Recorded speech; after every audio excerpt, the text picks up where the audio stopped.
સદાનંદાંબોધિ સ્મિતરુચિરપૂર્ણેન્દુવદન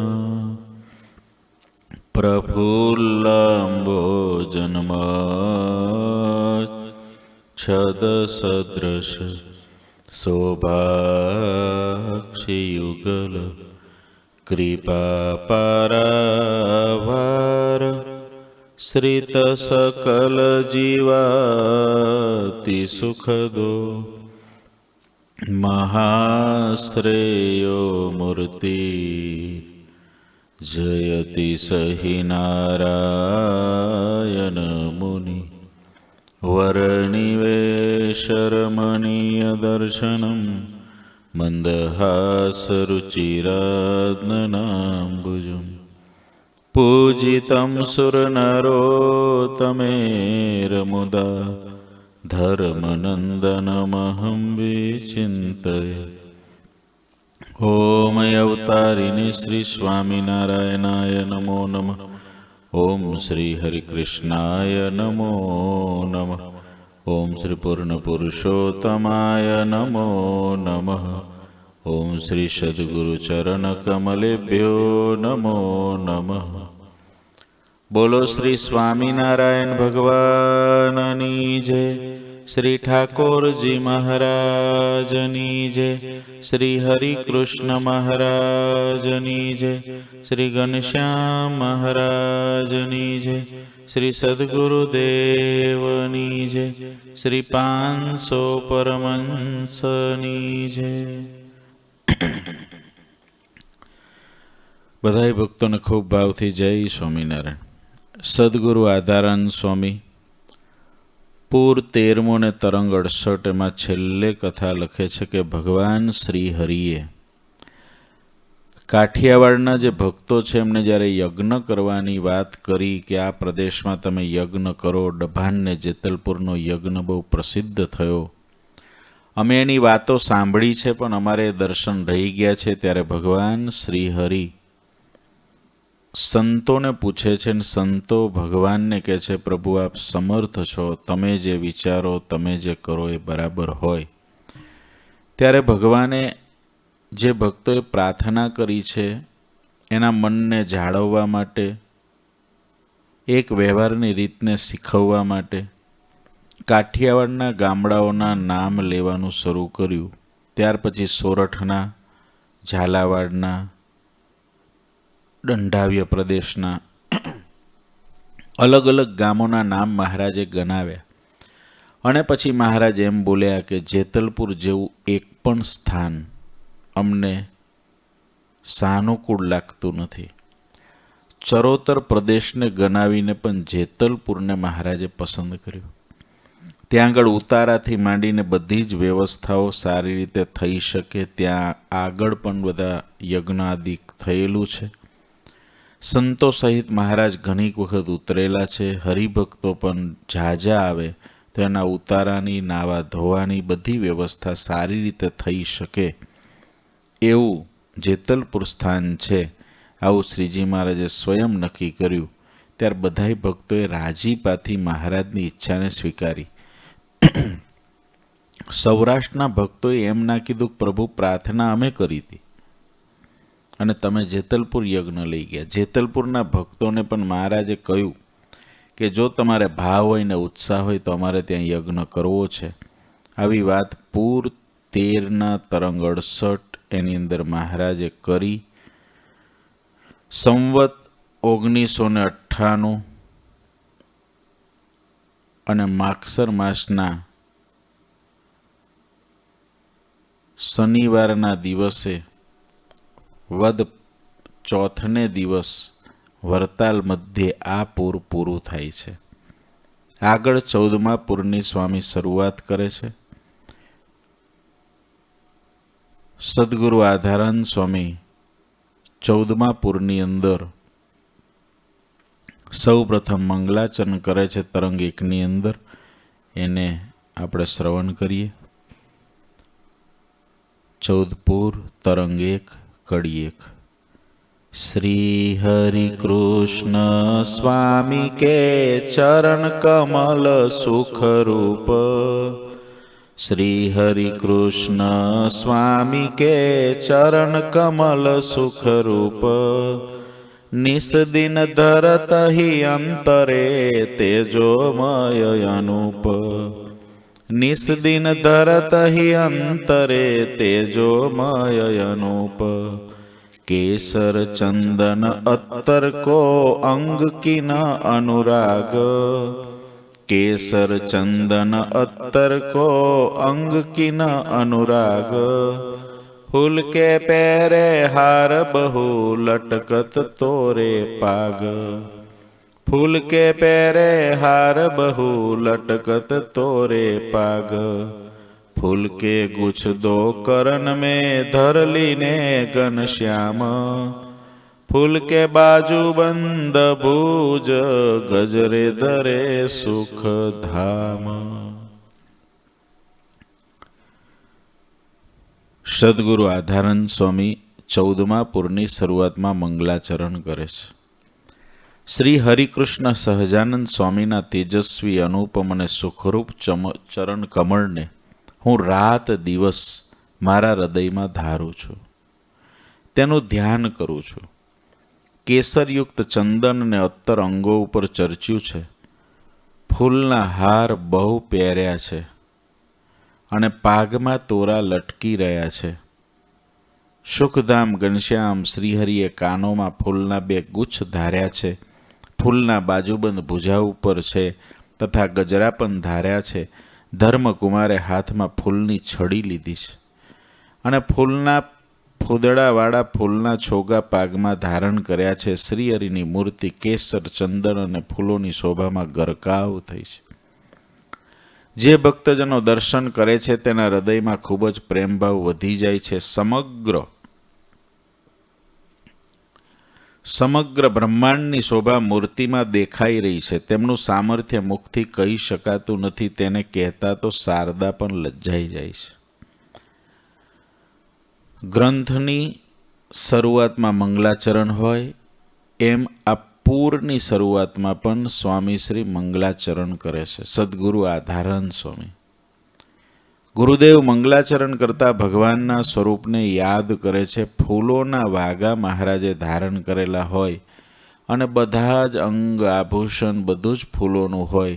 હાથની છડી પણ ફૂલોની હોય એવી મૂર્તિને સ્વામી ધારે છે. હવે એ મૂર્તિનો મહિમા પણ સ્વામી લખે છે કે અત્યાર સુધી જેટલા ભગવાનના સ્વરૂપો પ્રગટ થયા છે એમના જે ચરિત્રો અપાર ભગવાને અલગ અલગ મૂર્તિઓ ધારણ કરીને અલગ અલગ ચરિત્રો કર્યા છે. હજુ પણ ભગવાન અનેક મૂર્તિઓ ધારણ કરીને અનેક ચરિત્રો કરશે. પણ જેટલી ભગવાને પૂર્વે મૂર્તિઓ ધારી હતી અને જેટલી આવે પછી મૂર્તિઓ ધારશે અને જેટલા ચરિત્રો કરશે તો પણ કોઈ મૂર્તિ દ્વારા જે સહજાનંદ રૂપી મૂર્તિ દ્વારા મહારાજે ચરિત્રો કર્યા છે એવા ચરિત્રો કોઈ મૂર્તિ દ્વારા ક્યારેય કર્યા નથી, એકેય છે નહીં અને ક્યારેય કરશે નહીં. કેમ જે આ ભગવાન સ્વામિનારાયણે જે મૂર્તિ ધારણ કરી છે એ એવી છે કે એમને જે ચરિત્રો કર્યા એ ચરિત્રોમાં તમામ ભગવાને જ્યારે જે મૂર્તિઓ ધારણ કરી, જે મૂર્તિઓ ભગવાન ભવિષ્યમાં ધારણ કરશે એ તમામ મૂર્તિઓનો આવિર્ભાવ ભગવાને પોતામાં બતાવ્યો. એ તમામ મૂર્તિઓ દ્વારા જે પૂર્વે ચરિત્રો થયા હતા અને ભવિષ્યમાં જે થશે એ તમામ ચરિત્રોના દર્શન મહારાજે પોતાના સ્વરૂપમાં કરાવ્યા. માટે ભગવાન સ્વામિનારાયણ એ ભગવાને એક અક્ષરધામસ્થ સ્વરૂપ પોતે જેવા અક્ષરધામમાં છે એવા ને એવા જ આ પૃથ્વી ઉપર છે. જે અક્ષરધામમાં છે તે જ આ પૃથ્વી ઉપર પ્રગટ થયા છે. પુરુષોત્તમ પોતે પ્રગટ્યા સ્વયં મૂર્તિ સાક્ષાત. પુરુષોત્તમ પોતે પ્રગટ્યા સ્વયં મૂર્તિ સાક્ષાત. આ એક જ કડી બહુ મોટું રહસ્ય ખોલે છે. પુરુષોત્તમ પોતે પ્રગટ્યા સ્વયં મૂર્તિ સાક્ષાત. જે પુરુષોત્તમ નારાયણ છે એ સ્વયં જે પુરુષોત્તમ નારાયણ રૂપ મૂર્તિ છે એ જ ભગવાન સ્વામિનારાયણ રૂપે આ કળિયુગમાં પ્રગટ થયા છે. જે અક્ષરધામના અધિપતિ છે એ જ આ કળિયુગની અંદર ભગવાન સ્વામિનારાયણ રૂપે પ્રગટ થયા છે. અનંતો અનંત વખત અનેક મુક્તાત્માઓએ, સવિકલ્પ મુક્તોએ, નિર્વિકલ્પ મુક્તોએ અનેક વખત પ્રાર્થના કરી ત્યારે આ પૃથ્વી ઉપર પધાર્યા એવા જો પરમાત્મા હોય તો એ ભગવાન સ્વામિનારાયણ છે. અનેક મૂર્તિઓના પૂર્વે થયેલી અનેક ભગવાનની મૂર્તિઓ અને ભવિષ્યમાં થનારી ભગવાનની મૂર્તિઓ, એ મૂર્તિઓના તમામના આવિર્ભાવ પોતાની અંદર બતાવેલા હોય એવા પરમાત્માનું સ્વરૂપ જો હોય તો એ ભગવાન સ્વામિનારાયણ છે. એ ભગવાન સ્વામિનારાયણ એવા છે. આ મૂર્તિ સૌથી ન્યારી અચરજકારી છે. આ મૂર્તિ સૌથી નોખી અચરજકારી છે. આ મૂર્તિ સૌથી ન્યારી અચરજકારી છે. આ મૂર્તિ સૌથી નોખી અચરજકારી છે. આ મૂર્તિ નહીં અન્ય જેવી અચરજકારી છે. હરિધરી ન ધરશે એવી અચરજકારી છે. હરિધરી ન ધરશે એવી અચરજકારી છે. નિષ્કુળન સ્વામીએ સાદી ભાષામાં લખ્યું. આ મૂર્તિ સૌથી નોખી, આ મૂર્તિ સૌથી ન્યારી, આ મૂર્તિ નહીં અન્ય જેવી, હરિધરી ન ધરશે એવી. ભગવાને આજે મૂર્તિ ધારણ કરી છે એવી મૂર્તિ ક્યારેય પૂર્વે ધારણ કરી નથી, કરશે પણ નહીં. એવા સર્વ કારણના કારણ ભગવાન શ્રી હરિને સ્વામી વંદન કરે છે. મહિમા કીધો મૂર્તિને યાદ કરી. હવે સ્વામી કે છે હું 14મા પૂરનો આરંભ કરું છું. તે શ્રીહરિ કૃપા કરીને પૂર્ણ કરાવશે. હું 14મા પૂરનો જે પ્રારંભ કરું છું એ ભગવાન પોતે કૃપા કરીને પૂર્ણ કરાવશે. પણ મનમાં વિઘ્નોનો ડર રહ્યા કરે છે. વિઘ્નો બહુ હોય, સારા કામમાં વિઘ્ન બહુ હોય. એક તો ગ્રંથ લખવાનો, એ પણ વિશાળ ગ્રંથ લખવાનો, એમાં પણ સ્વામીની અવસ્થા થયેલી છે. 59 વર્ષે ગ્રંથ શરૂ કર્યો છે. સ્વામીની પોતાની અવસ્થા થયેલી છે, જેના કારણે 1918ની અંદર જ્યારે આ 13 પૂરું થયું, સ્વામીને આ ગ્રંથ લખતા 4 વર્ષ અત્યારે થાય છે. સ્વામીએ 1914માં ગ્રંથ લખવાનો શરૂ કર્યો છે અને આ પહેલા 4 વર્ષમાં તો સ્વામીએ 14 પૂર, આ 14મું પૂર શરૂ થયું એટલે 13 પૂર લખી નાખ્યા છે 4 વર્ષમાં. સ્વામીની અવસ્થા છે આ. સ્વામી જ્યારે આ 1918ની સાલ થઈ એટલે 1914માં 59 વર્ષ સ્વામીને હતા, એટલે સ્વામીની 63 વર્ષની ઉંમર થઈ છે. અને સ્વામીને લાગે છે કે આમાં વિઘ્ન બહુ છે, કારણ કે લાંબો ગ્રંથ લખવાનો હોય, ચરિત્રો પણ આદિ ગુરુદેવ સ્વામીશ્રી એટલા બધા કયા છે એટલે તમામ ચરિત્રોની સ્મૃતિ કરવાની, એ ચરિત્રોની સ્મૃતિ રાખીને લખવાનું. શરીર સહકાર ના આપતું હોય, અનેક બીજા ઉપદ્રવ હોય, ગ્રંથને પાછો સાચવવાની જવાબદારી હોય. આ બધું જોતા સ્વામીને એવું લાગે છે કે આ ગ્રંથ લખવાની અંદર વિઘ્ન બહુ છે, એવું સ્વામીને લાગે છે. એટલે સ્વામી કહે છે હું 14મા પૂરનો આરંભ કરું છું. ભગવાન જ કૃપા કરીને આ પૂર્ણ કરાવશે, પણ મનમાં વિઘ્નોનો ડર રહ્યા કરે છે. માટે હે સંતો હરિભક્તો, આપ અતિ પ્રબળ સામર્થ્ય સંપન્ન છો, તેથી હું આપ સૌની પાસે વારંવાર માગતો રહું છું, આપ બધા વિઘ્નોનો તરત જ નાશ કરતા રહેજો.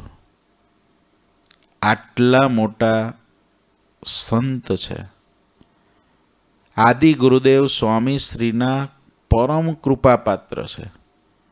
ભગવાન શ્રી હરિને પણ અતિશય વહાલા છે. પોતાની અંદર સામર્થ્ય પણ અપાર છે. જો પોતામાં અપાર સામર્થ્ય ના હોય તો સાગર જેવો ગ્રંથ લખાય જ નહીં. જેમ મહારાજે કહ્યું કે 20 મણની તલવાર પડી હોય તો એના ઉપરથી 10 મણની તલવાર પડી હોય તો એના ઉપરથી અનુમાન થાય કે આને ઉપાડવાવાળો કેવો હશે. એમ સાગર ગ્રંથને લખેલો જે છે એને કોઈ વાંચે તો એના ઉપરથી ખબર પડે કે આ ગ્રંથના લખવાવાળાની પહેલાં પહેલી તો એની મેઘા શક્તિ કેટલી હશે. ગ્રંથને લખવાવાળા ઉપર પોતાના સદગુરુની કૃપા કેટલી હશે. ગ્રંથને લખવાવાળા અનાદિ મુક્તોમાં કેવા એ શ્રેષ્ઠ હશે. ગ્રંથને લખવાવાળા એની સમજણ કેટલી વિશાળ હશે. ગ્રંથને લખવાવાળા એ ઝીણું ઝીણું બધું જ કાંતિ લે છે ત્યારે એમની સમજણ કેટલી સૂક્ષ્મ હશે. ગ્રંથને લખવાવાળા એમાં ભગવાનના સ્વરૂપનું વર્ણન જે હોય એનાથી એમને ભગવાનમાં કેવું અપાર હેત હશે. અને ગ્રંથને લખવાવાળા એમની થતી આવી સ્તુતિ એમાં એમનું દાસત્વ કેટલું ઊંચું હશે. એક આધારાનંદ સ્વામીના જીવનનો જો ખાલી અભ્યાસ કરવામાં આવે, એવા મોટા મુક્તોનો અભ્યાસ તલસ્પર્શી તો આપણે ન કરી શકીએ, પણ આપણી ચાંચમાં જેટલી તાકાત હોય એટલું આધારાનંદ સ્વામીનું ખાલી જીવન જો વાંચીએ ને તોય આપણને અપાર અપાર ને અપાર લાગે. તો આધારાનંદ સ્વામી એમ કહેતા હોય, તાતે મમ ગુરુ પરમ દયાલા મુક્તાનંદ મુનિ કૃપાલા. જે મુક્તાનંદ સ્વામીની કૃપાથી હું આ લખું છું એવું જે આધારાનંદ સ્વામી કહે છે એ મુક્તાનંદ સ્વામી કેવા હોય. આધારાનંદ સ્વામીનો પાર જો આપણે ન પામી શકીએ, જો સાગર ગ્રંથનો પાર પમાય તો આધારાનંદ સ્વામીનો પાર પમાય, અને આધારાનંદ સ્વામીનો જો પાર પમાય તો મુક્તાનંદ સ્વામીનો પાર પમાય. પણ સાગર ગ્રંથ જ અપાર છે તો આધારાનંદ સ્વામી કેટલા અપાર હોય. આધારાનંદ સ્વામી જો એટલા અપાર હોય તો આદિ ગુરુદેવ સ્વામી શ્રી કેટલા અપાર હોય. આદિ ગુરુદેવ સ્વામી શ્રી જો અપાર હોય તો ભગવાન સ્વામિનારાયણ કેટલા અપાર હોય. વહાલા મુક્તો, આપણને જે મળ્યું છે, આપણને જે પ્રાપ્ત થયું છે, આપણને જે આ સાગર રૂપી મૂડી મળી છે, અંગ્રેજો પાસે એક કોહિનૂર છે તો એને કેટલી કડક સિક્યુરિટીની અંદર સાચવીને રાખે છે. એક શિક્ષાપત્રી છે તો એને કેટલી બધી સારી રીતે સાચવીને રાખે છે. મારીને તમારી પાસે સાગર ગ્રંથ છે, આને સાચવવાની તિજોરી એક જ છે. આને સાંભળ્યા કરીએ, વાંચ્યા કરીએ અને સાગરની કડીઓને મોઢે કરતા રહીએ. નવરા બેઠા હો ને, ભલે 50 વર્ષની ઉંમર થઈ ગઈ હોય, ભલે 60 વર્ષની ઉંમર થઈ ગઈ હોય, ભલે 75 વર્ષની ઉંમર થઈ ગઈ હોય, બોલ્યા કરો, ગાયા કરો. એક કડી લઈ લો, અઠવાડિયા સુધી ગા કરશો તો કેમ યાદ નહીં રહે? 1 મહિના સુધી ગાયા કરશો તો કેમ યાદ નહીં રહે? બેસી જાઓ ખુરશી અને સોફા પર અને ગાયા કરો. આખો દિવસ ફ્રી છો, ભલે તમારી કેસેટો ઘસાઈ ગયેલી હોય, ભલે મેમરી કાર્ડ બધા ઘસાઈ ગયા હોય, તોય જો સાગરની કડીઓને જીભ ઉપર ઘસ્યા કરશો ને તો મેમરી કાર્ડ એક્ટિવ થઈ જશે બધા. હા, ઘસાઈ ગયેલી બધી સ્લાઇડો છે ને એ બધી ઉપર અક્ષરો છપાવા લાગશે. આ તો બધી સાચી મૂડી છે. જે કોઈ તમે પ્રયત્ન કરો, જે એમ કહેતા હોય મને યાદ જ નથી રહેતું, હવે આ ઉંમરે ક્યાં મોઢે કરીએ. બાઈઓ ભાઈઓ બધાય, જોવાની એને તો થઈ જ કે એને તો કરવું જ જોઈએ. પણ માની લો કે ઉંમરવાળા એમ કે અમને હવે શું યાદ રહે, હવે 70 વર્ષે ચિંતા ના કરો. 70 વર્ષનું શરીર થાય છે, મગજ તો એક્ટિવ જ રહે છે. જેટલી ઉંમર થાય એટલું મગજ વધારે એક્ટિવ રહે, અને એને એક્ટિવ રાખવું પડે, એક્ટિવ કરવું પડે. આ મગજના જેટલી મગજની કેપેસિટી છે ને એનાથી અમુક % જ મગજને વાપરે છે. વધારે વાપરતોય નથી, પણ જેટલું વાપરે છે ઊંધું વાપરે છે. માણસ જ્યારે મૃત્યુને પામે ત્યારે મગજની અંદર જેટલું આપેલું જ ભગવાન એટલું નથી વાપરી શકતો, થોડાક % વાપરે છે, એમાં જીવન પૂરું કરી દે છે. એમ સાગરની એક કડી હારી લઈ લો, તમને જે ગમે એવી કડીઓ લઈ લો, સંતો પાસેથી લઈ લો, ને એ કડીઓને ગાયા જ કરો. એક જ કડી લેવાની, સવાર સાંજ બપોર ગાયા જ કરો. અઠવાડિયા 10 દીમાં મોઢે ના થાય એવું બને નહીં. ગમે એવી સ્લાઇડ ઘસાઈ ગયેલી હશે તે એક્ટિવ થઈ જશે. મેમરી કાર્ડ ગમે એટલું ડાઉન થઈ ગયેલું હશે તે એક્ટિવ થઈ જશે. પ્રેક્ટિસ. સાગર ગ્રંથને સાચો ન્યાય આપવા માટેની એક જ પ્રેક્ટિસ છે, એની કડીઓ મોઢે કરીએ. એમાં આવેલી વાતો આપણને સ્પર્શતી હોય એ કડીઓને ગાયા કરીએ. એ જો ગાયા કરશું તો આપણને સાગર ગ્રંથ ઈદમ થશે. અને સાગર જેને ઈદમ એટલે સમજી લો કે સંપ્રદાયના તમામ શાસ્ત્રો આમાં આવી જાય છે. કોઈ શાસ્ત્ર એવું બાકી નથી જેની વાત આ ગ્રંથમાં ના આવતી હોય. બીજા બધા ગ્રંથોમાં જે વાતો લખેલી છે બધી આમાં સમાઈ જાય. એટલે જ એનું નામ સાગર છે.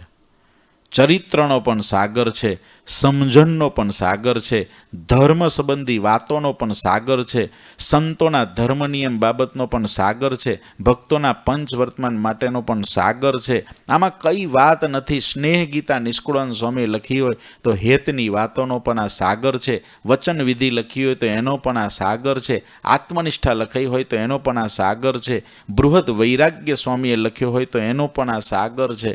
કલ્યાણ નિર્ણય લખ્યો હોય તો આમાં પણ કલ્યાણ નિર્ણયનો આ સાગર છે. મહિમા સંબંધી વાતો હોય તો એનો પણ આ સાગર છે. ભક્તિ સંબંધી વાતોનો પણ આ સાગર છે. જ્ઞાન અને વૈરાગ્ય સંબંધી વાતોનો પણ આ સાગર છે. કઈ વાત આમાં નથી. આમાં જેટલી વાતો વિસ્તારથી છે, આમાં જેટલી વાતો ઝીણવટથી છે, એટલી કોઈ જગ્યાએ નથી. કારણ કે સ્વામીશ્રીની કીધેલી વાતો દ્વારા જ આ સત્સંગમાં બધી વાતોનું પ્રવર્તન થયેલું છે.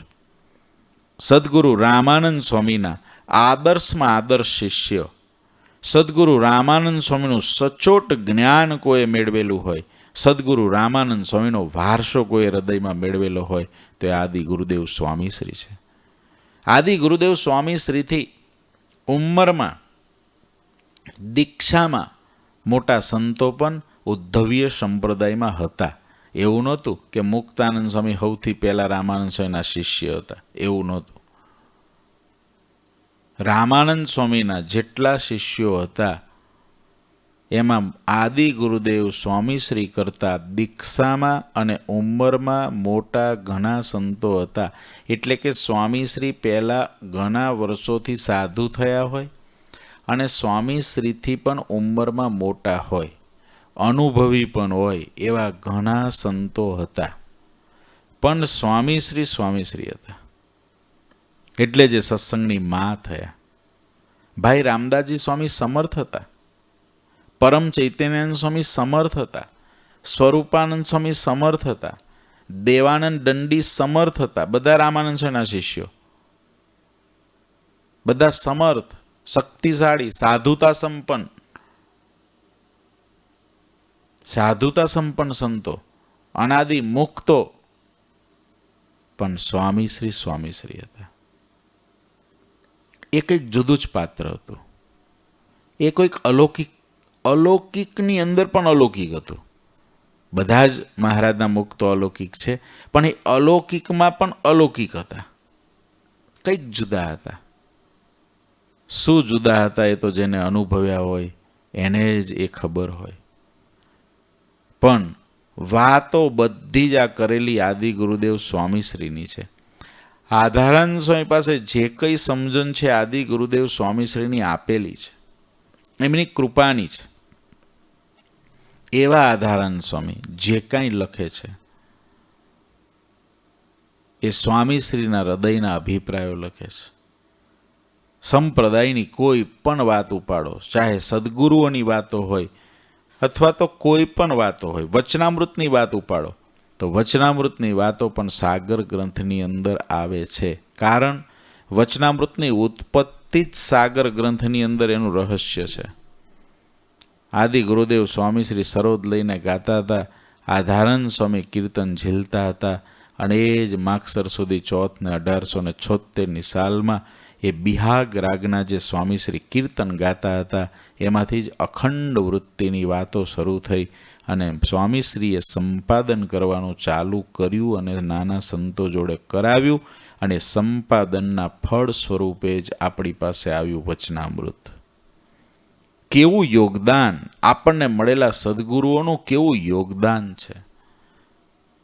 એક સાગર ગ્રંથનો કેફ જો ચડી જાય, એક સાગર ગ્રંથની કડીઓ જો આપણને ઈદમ થઈ જાય, આપણને ખબર પડી જાય કે ઓહો શું આપણને મળ્યું છે. માટે સાગર ગ્રંથની કડીઓ ઘસાઈ ગયેલી સ્લેટો હોય ને એ ચાલુ કરી દો. જુઓ તમે, એક કડી લેવાની, કોઈને પણ સંતોને કહી દો એક કડી મને આપો, કોઈ પણ એક કડી આપો. સુરત સ્વામી પાસે સ્પીડમાં મળશે કે સ્વામી એક કડી મને આપો. કિશોર હોય, યુવાન હોય તો ત્યાં ધ્યાન સ્વામી છે, જ્ઞાન સ્વામી છે, કોઈ પણ સંતો દ્વારા લઈ લો. 10 કડીઓ લઈ લો. જ્યારે 4 મહિને મોઢે થાય 4 મહિને. પણ રોજ જો તમે કરો અભ્યાસને, રોજ ગાયા કરો, કેમ મોઢે ના થાય? ગમે એટલી તમારી ઉંમર હશે, આખો દિવસ કડી લઈને ગાયા જ કરો, ગાયા જ કરો, ગાયા જ કરો, ગાયા જ કરો, મોઢે થઈ જ જાય. ભગવાનની મોટાની કૃપા થાય માટે ગાયા કરો સાગર ગ્રંથ, અને એ જ આપણે સાચો ન્યાય આપ્યો કહેવાય. આપણે મુક્તાનંદીય પરંપરાના ભૂલકાઓ એને આદિ ગુરુદેવ સ્વામીશ્રીની વાણીરૂપ સાગર ગ્રંથની કડીઓ જેટલી વધારે મોઢે થશે એટલો આપણને સ્વામીશ્રીનો અભિપ્રાય સમજાશે. આપણા જીવનને ટચ થતી હોય જે વાતો, આપણે જે જરૂરી હોય જે વાતો, એ વાતોને વારે વારે વારે વારે ઘૂંટ્યા કરવી. સ્વામી કે વિઘ્નોનો બહુ ડર રહે છે, માટે હે સંતો હરિભક્તો, આપ અતિ પ્રબળને સામર્થ્ય સંપન્ન છો. કેવું દાસત્વ છે! ભગવાનની કૃપાએ કરીને પૂર્ણ કરાવશે. પહેલી ભગવાનની કૃપાને સ્વામીએ ગણી. 14મા પૂરનો આરંભ કરું છું, તે શ્રી હરિ કૃપા કરીને પૂર્ણ કરાવશે ભવિષ્ય. પણ મનમાં વિઘ્નોનો બહુ ડર રહે છે. મહારાજ તો પૂરો કરાવશે, પણ વિઘ્ન આવે એનો ડર બહુ છે. માટે હે સંતો હરિભક્તો, તમે સામર્થ્ય સંપન્ન છો. તેથી હું આપ સૌની પાસે વારંવાર માગું છું, ભીખ માગું છું, આપ બધા વિઘ્નોનો તરત જ નાશ કરતા રહેજો. એમ નથી કહેતા, બરાબર સાંભળજો. આપ બધા વિઘ્નોનો તરત નાશ કરતા રહેજો. એવું નથી કહેતા કે મારા વિઘ્નોનો નાશ થાય એના માટે તમે ભગવાનને પ્રાર્થના કરજો. બરાબર વિચારશો તો ખબર પડશે. તમે મારી આ ગ્રંથ લખવામાં જે વિઘ્નો આવે, એ વિઘ્નો ન આવે એના માટે ભગવાનને પ્રાર્થના કરજો. એક આ વાક્ય હોય. પણ સ્વામી શું કહે છે? આપ બધા વિઘ્નોનો તરત જ નાશ કરતા રહેજો. કોને કહે છે? તો કે હે સંતો હરિભક્તો, આપ અતિ પ્રબળ સામર્થ્ય સંપન્ન છો. સંતો અને હરિભક્તોને ભગવાનની કૃપાથી આ ગ્રંથ પૂરો થશે. ભગવાનને ગૌણ નથી થવા દીધા, પણ સંતોને હરિભક્તોને પણ સ્વામી એક સામર્થ્ય સંપન્ન સંતોને હરિભક્તો જાણે છે. અને સ્વામી એમ સમજણ રાખે છે કે મહારાજ જેમ બધું કરવા સમર્થ છે, એમાં સંતો ભક્તો પણ ધારે કરી શકે છે. એટલે એમ નથી કહેતા કે તમે પ્રાર્થના કરજો, એમ કે છે તમે મારા વિઘ્ન, એની અંદર હંમેશા મારા વિઘ્નનો નાશ કરતા રહેજો. સંતો અને હરિભક્તોનું પણ એટલું સામર્થ્ય સ્વામી સ્વીકારી શકે છે.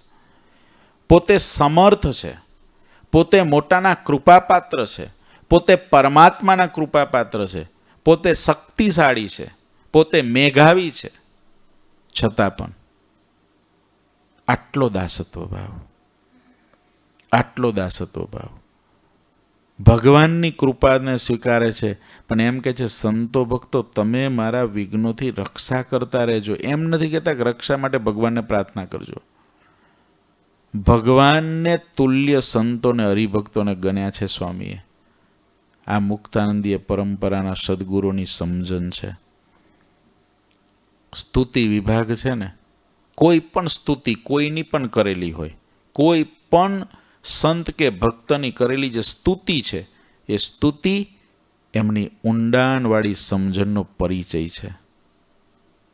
જે સંતોએ સ્તુતિ કરી છે, સંસ્કૃત કે પ્રાકૃતમાં, જ્યાં જ્યાં સ્તુતિ વિભાગ આવે છે, એ સ્તુતિ વિભાગનો અભ્યાસ કરવાથી એના લેખક છે એની સમજણ, એનો આપણને જો થોડીક ભગવાને આપેલી હોય બુદ્ધિ તો એ લેખકની સમજણ આપણને ખ્યાલ આવે.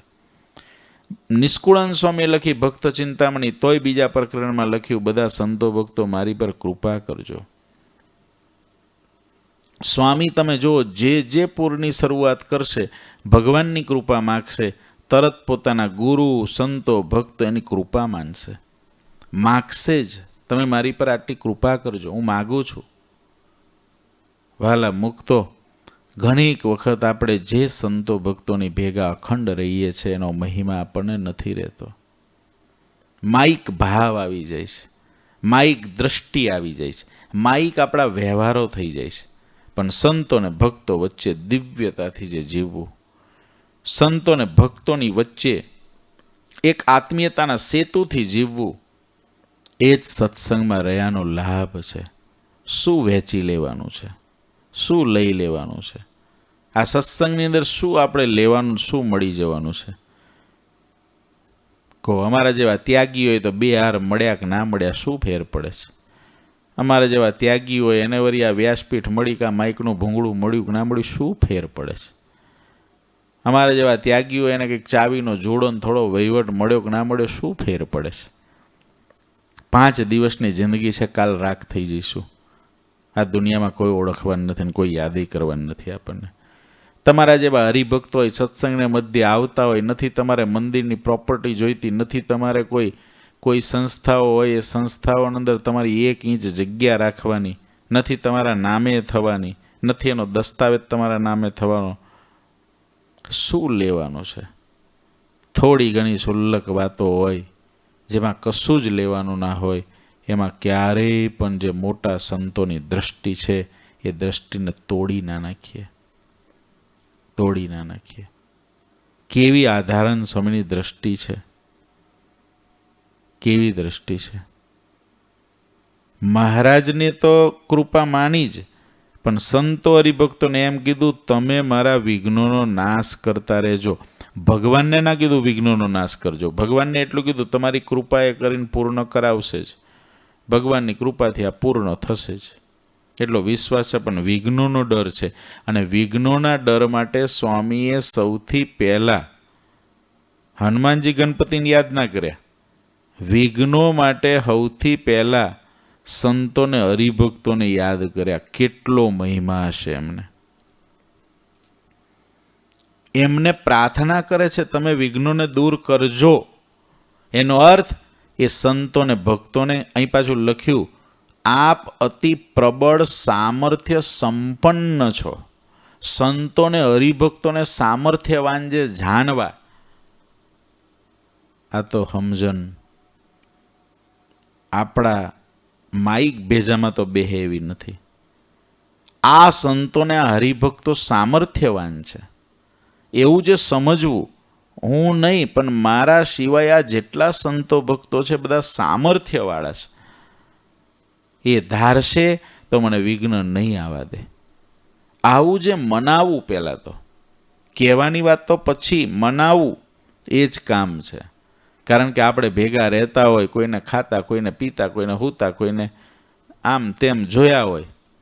હવે એને કેમ કહેવું કે તમે મારા વિઘ્નો દૂર કરતા રહેજો? સ્વામી બધાની વચ્ચે જ રહે છે, સંતો હરિભક્તોની વચ્ચે જ રહે છે. તો આધારાનંદ સ્વામીએ બધાના સ્વભાવે જોયા હશે, દૈહિક સ્વભાવો જે કંઈ હશે બધું જોતા જ હશે, બધી ખબર હતી. પણ તમામ સંતો હરિભક્તોને કહે છે મારા વિઘ્નોથી તમે રક્ષા કરજો. મારા વિઘ્નો માટે, વિઘ્નોથી રક્ષા કરવા ભગવાનને પ્રાર્થના કરજો એમ નથી કહેતા, તમે કરજો, રક્ષા કરજો. સંતો ભક્તોને કરતા માને છે, ભગવાનને કરતા હરતા માને છે, એમ આધારાનંદ સ્વામી સંતોને હરિભક્તોને પણ કરતા હરતા માને છે. આપણને કોઈ કરતા માને તો આપણે પોતાને નથી માનવાનું, જે થયું એ શ્રીજીની સામર્થ્ય, બીજા થકી તે કાંઈ ન થાય. પણ હરિભક્તોએ શું માન્યું? ગોપાળન સ્વામીએ કર્યું. ગોપાળન સ્વામીની પોતાની સમજણ એવી કે મારાથી કશું ના થાય, એ તો મારાથી થાય. એ ગોપાળન સ્વામી માટે બરાબર છે, પણ થયું એ ગોપાળન સ્વામીને લઈને જ થયું છે. જે જીવને ભગવાન ધારે કે આ અક્ષરધામમાં કોઈ કાળે ના જાય, એનું કાંડું જાલીને અહીંથી મુક્તાનંદ સ્વામી નાખે તો એ અક્ષરધામમાં જાય, એ કોના સામર્થ્ય જાય? શ્રીજી મહારાજે તો સંકલ્પ જ કર્યો છે કે આ કરોડ જન્મે અક્ષરધામમાં ના જાય, પણ મુક્તાનંદ સ્વામી જો કાંડું જાલી નાખીને અક્ષરધામમાં જાય તો એ કોના સામર્થ્યથી ગયો? ખોડો એનું રહસ્ય. મારી મરજી વિનારે કોઈથી તરનું નવ તોડાય એ વાત બરાબર સાચી છે. પરમાત્માની મરજી વિના પાંદડું હલતું નથી. વ્યાપકાનંદ સ્વામીએ ઘોડી બેઠી કરી ત્યારે મહારાજે કહ્યું, સ્વામી આ તો અમારી ઈચ્છાથી બેઠી થઈ, અમારી ઈચ્છાથી બેઠી થઈ, પણ નહીં હોય તો? નહીં હોય તો શું થશે? એ વ્યાપકાનંદ સ્વામીને મહારાજે ત્યાં ઘોડી બેઠી કરવા બાબતે કીધું, પણ મુક્તાનંદ સ્વામી માટે મહારાજે એમ કીધું છે, અમારી ઈચ્છા ના હોય તોય. બરાબર સમજો. વ્યાપકાનંદ સ્વામી ઘોડી બેઠી કરી, મહારાજને મંજૂર નહોતું. મહારાજે કહ્યું કાલ રાજાનો કુંવર મરી જશે ને થશે આવો પ્રોબ્લેમ, ને નહીં બેઠો થાય, અમારી ઈચ્છા નહીં હોય તો શું થશે? પણ મહારાજે મુક્તાનંદ સ્વામીને શું કીધું? અમારી ઈચ્છા ના હોય તોય તમે ધારો અને અહીંથી જીવને નાખો તો ઠેક અક્ષરધામમાં પહોંચે. આના ઉપરથી થોડોક વિચાર કરીએ, થોડીક સમજણ. યાદ રાખો, ભગવાનને ગૌણ કરવાની આ વાત નથી. ભગવાને ભગવાન જ છે. ભગવાન જેવો થવાને કોઈ સમર્થ નથી. ભગવાનના સાર્ધમ્યપણાને પામી શકાય છે. ભગવાન તો એક અને માત્ર એક સિંહાસનમાં બેઠેલા ભગવાન સ્વામિનારાયણ ઠાકોરજી મહારાજ સહજાનંદ સ્વામી એ જ છે. એના સિવાય બીજો કોઈ ભગવાન છે નહીં. એક બેઠો છે અક્ષરધામમાં, એ જ ભગવાન છે. બાકી અક્ષરધામમાં બાકી ગમે એવા મોટા હોય બધાય દાસ છે, એ પરમાત્માના દાસ છે. પણ એ વાત પણ એટલી જ સાચી છે કે ભગવાન ન ધારે તો પણ આવા જે મુક્તો છે એ પોતે ભગવાનને એટલા વશ કરેલા છે કે ભગવાનને એને વશ થઈને કરવું પડે. કરે તો ભગવાન, પણ એને વશ થઈને ભગવાનને કરવું પડે. નથી કરવું તોય કરવું પડે, નથી કરવું તોય કરવું પડે. એના ભાવને વશ થઈને, એની સાધુતાને વશ થઈને, એના મુક્તપણાને વશ થઈને શ્રીજી મહારાજને કરવું પડે. કેવી સરસ સ્વામી સ્તુતિ કરી. તમે બધાય વિઘ્નોનો નાશ કરતા રહેજો, કરતા રહેજો. પ્રાર્થના કરજો ના કીધું, તમે જ બધા કરજો. હજી લખ્યા વગરના શ્રીહરિના જે અપરંપાર ચરિત્ર રહી ગયા છે એ બધા જો કોઈ વિઘ્ન આવશે તો એક પણ ચરિત્ર લખી શકાશે નહીં. જે ચરિત્રો રહી ગયા છે હજુ લખવાના, સ્વામીને વિઘ્ન કયું લાગે છે? શરીર સહકાર આપશે કે નહીં આપે? શરીર અત્યારે સ્વામીએ કીધું છે 59 વર્ષે ગ્રંથ લખવાની શરૂઆતમાં આંખોનું તેજ ક્ષીણ થઈ ગયું છે. જોઈએ એટલી શક્તિ રહી નથી. કારણ કે એ જમાનાની અંદર સંતોએ શરીરને બહુ કસ્યા હતા. કેવા કેવા વગડાઓમાં પડ્યા રહેવાનું, કેટલા જીવજંતુઓ કરડ્યા હોય, ઝેરી હોય. આવી કોઈ દવાઓ, આવી કોઈ મેડિકલ ફેસિલિટી આજના જેવી રહેવાની ફેસિલિટી નહોતી. કેવામાં પડ્યા હોય. એક બાજુ પર કૂતરા હોતા હોય ગામના, અને એક બાજુ પર સ્વામિનારાયણના સાધુ હોતા હોય. એક બાજુ પર ઢોર બાંધ્યા હોય ફરજામાં, અને અડધા ફરજામાં સાધુ રહેતા હોય. ક્યાં હતા પંખા, ક્યાં હતા એસી, ક્યાં હતી એસી ગાડીઓ, ક્યાં હતા મોંઘા આજના મહેલો. એની ચામડી પણ મરેલો ઘો હોય એવી ચામડી થઈ ગયેલી. ચામડીના 7 લેયર કે છે, 7 લેયર હોય, એકેય લેયર બધું એક લેયરમાં પૂરું થઈ જાય એવી એની ચામડી થઈ ગઈ હતી. એટલે અનેક શરીરને કષ્ટ આપેલું, જેના કારણે બહુ જ નાની ઉંમરોની અંદર સંતોના શરીર લડથડી ગયા હતા. 59 વર્ષની ઉંમરે નેન ક્ષીણ થઈ ગયા. શરીરની અંદર કેટલી પ્રકારનો રોગ, તાવ આવજાવ કરે. હાથ પણ ધ્રુજે સ્વામીનો. ધ્રુજતા હાથે સ્વામીએ ગ્રંથ લખ્યો છે. ઓછો દાખલો નથી. હોન તમે જે એસી હોલમાં કથા કરીએ છીએ ને, એસી હોલમાં ને એસી ઘરોમાં બેઠા બેઠા સાંભળીએ છીએ ને, પંખાની નીચે સોફા પર બેઠા બેઠા સાંભળીએ છીએ ને, ડાઇનિંગ ટેબલ પર બેઠા બેઠા સાંભળીએ છીએ ને, એવું આ પુરુષોએ નથી કર્યું. એને ટાઈપ કરવા કોમ્પ્યુટરે નહોતા, એને સાચવવા માટે કોઈ એવા મોટા કબાટોય નહોતા. માથાની ઉપર પોટલા બાંધીને, વરસાદથી બચાવીને, તાળપત્રી ઢાંકીને આ મહાપુરુષો ગ્રંથોને લઈને ફરતા. આટલા મોટા ગ્રંથને લખીને સાચવી રાખવો એ જમાનામાં બહુ કપરું હતું, લખવોય કપરું હતું. યુવાની હોય ને અને હાથ ના ધ્રુજતો હોય ને ત્યારે લખવો પણ કઠણ હતો. તો આ મહાપુરુષે તો 59 વર્ષની ઉંમરે હાથ ધ્રુજે છે, આંખોનું તેજ ક્ષીણ થઈ ગયું છે. અને એ સમયે મહારાજને સંભાળીને, મુક્તાનંદ સ્વામીને સંભાળીને ગ્રંથ લખવાનો શરૂ કર્યો. એમની શ્રદ્ધા, એમનો મહારાજ પ્રત્યેનો ભાવ, એમનો મુક્તાનંદ સ્વામી પ્રત્યેનો ભાવ કેવો હશે, એમનો ઉત્સાહ અને ઉમંગ કેવો હશે આટલી ઉંમરે કે મારે કંઈક એવું લખીને જવું છે. ખરેખર આપણે બધા ભાગશાળી છીએ. આવા મોટાની કલમે લખાયેલો એક એક શબ્દ આપણને વાંચવાને સાંભળવા મળે છે. જો આવા મોટાના લખેલા શબ્દો એને આપણે એક એક વાંચ્યા ના હોય ને સાંભળ્યા ના હોય તો એના ગ્રંથને સાચો ન્યાય ના મળે. આ સાકરની કથા 2014ની સાલથી ચાલે છે. આજે 2025 થઈ. દર વીકે ક્યારેક 3 દિવસ હોય, ક્યારેક 2 દિવસ હોય, પણ આ ગ્રંથનો એક એક શબ્દ જે વાંચવા મળે છે એ મારા મોટા ભાગ્ય છે. અને આ ગ્રંથનો એક એક શબ્દ તમને સાંભળવા મળે છે એ તમારા મોટા ભાગ્ય છે. આવા મોટાએ અનેક કષ્ટો વેઠીને આ ગ્રંથને લખ્યો છે. એને શું નહીં નડ્યું હોય? એને વરસાદ નહીં નડ્યો હોય, એને ઠંડી નહીં નડી હોય, એને ગરમી નહીં નડી હોય, એને શરીરની ના તંદુરસ્તી નહીં નડી હોય, એને બીજા ઉપદ્રવો નહીં નડ્યા હોય. બધું જ નડ્યું હશે, પણ એની વચ્ચે હિંમત રાખીને એમને આ લખ્યું. અને આટલું બધું લખવા છતાં પણ એમનો દાસત્વ કેવો છે કે શ્રીજી મહારાજને તો કરતા જાણે જ છે, પણ સંતો હરિભક્તોને એમ કહે છે કે તમે મારા વિઘ્નોનો નાશ કરતા રહેજો. આવા મોટાની સમજણને જ્યારે વિચારીએ છે ને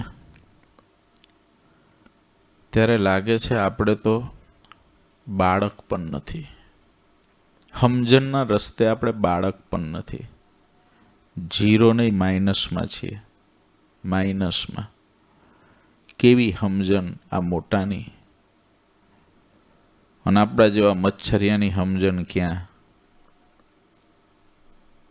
કેવા મોટા દાસત્વ ભાવવાળા.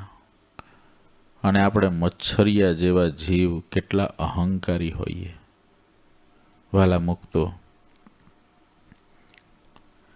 ગમે એટલા સારા હો, ગમે એટલું દાન કરતા હો, ગમે એટલું સમર્પણ કરતા હો, ગમે એટલો ધર્મ પાળતા હોઈએ, ગમે એટલો વૈરાગ્ય રાખતા હોઈએ, પણ દાસત્વ ભાવની મૂડીને ક્યારેય ના મૂકતા. એક દાસત્વ ભાવની મૂડી મારા કે તમારાથી મુકાઈ ગઈ તો બાકી બીજી ગમે એવી મૂડી હશે એ આપણું હિત નહીં કરી શકે. ભગવાનની કૃપા માનીએ, સદગુરુની કૃપા માનીએ ને સંતો ભક્તો એને પણ સામર્થ્ય સંપન્ન માનીએ. એવા સંતો ભક્તોની કૃપા દયા આપણી પર હોય ને તો વિઘ્નો કેટલાય ટળી જાય. સ્વામીનો આ શબ્દ મને એટલો બધો સ્પર્શી ગયો છે કે તમે બધા સંતો હરિભક્તો અતિ પ્રબળ સામર્થ્ય સંપન્ન છો. હું તમારી પાસે માગતો રહું છું, આપ બધા વિઘ્નોને તરસ નાશ કરતા રહેજો, મારા વિઘ્નોનો નાશ કરતા રહેજો. ભગવાનના જે ચરિત્રો અપરંપાર છે, જે લખવાના રહી ગયા છે, એમાં કોઈ વિઘ્ન આવશે તો એક પણ ચરિત્ર લખી શકાશે નહીં. શ્રી ગણપતિજીને હનુમાનજીની પણ વિઘ્નોને શાંત કરવા માટે હું પ્રાર્થના કરું છું. એ બેથી અધિક બળવાન કોઈ અન્ય દેવ નથી. વળી તેમને શ્રી હરિચરિત્રોના ઉપર ઘણો પ્રેમ ભાવ પણ છે. સ્વામી કહે છે, હું હનુમાનજી અને ગણપતિજીને પણ પ્રાર્થના કરું છું, એમનાથી મહાન બીજા કોઈ દેવ નથી માટે, અને એમને ચરિત્રોમાં પણ પ્રેમ ભાવ છે, માટે મારી પર કૃપા કરજો કે આ ગ્રંથને હું સારી રીતે લખી શકું. આવું સ્વામી દાસત્વ ભાવે અતિ સમજણયુક્ત ભગવાનની, ભગવાનના સંતો ભક્તોની, વિઘ્ન વિનાયક દેવની, હનુમાનજી મહારાજની સ્તુતિ કરે છે, જે આપણા જીવન માટે અતિ પ્રેરણાદાયી છે. 12 કડી અહીં પૂર્ણ થઈ છે. શ્રી ઠાકોરજી મહારાજની જે શ્રીપતિમ શ્રીધરમ સર્વદેવેશ્વરમ ભક્તિધર્માત્મજમ વાસુદેવમ હરે માધવમ કેશવમ કામદમ કારણમ સ્વામિનારાયણમ નીલકંઠમ ભજે. શ્રી ઠાકોરજી મહારાજની જય.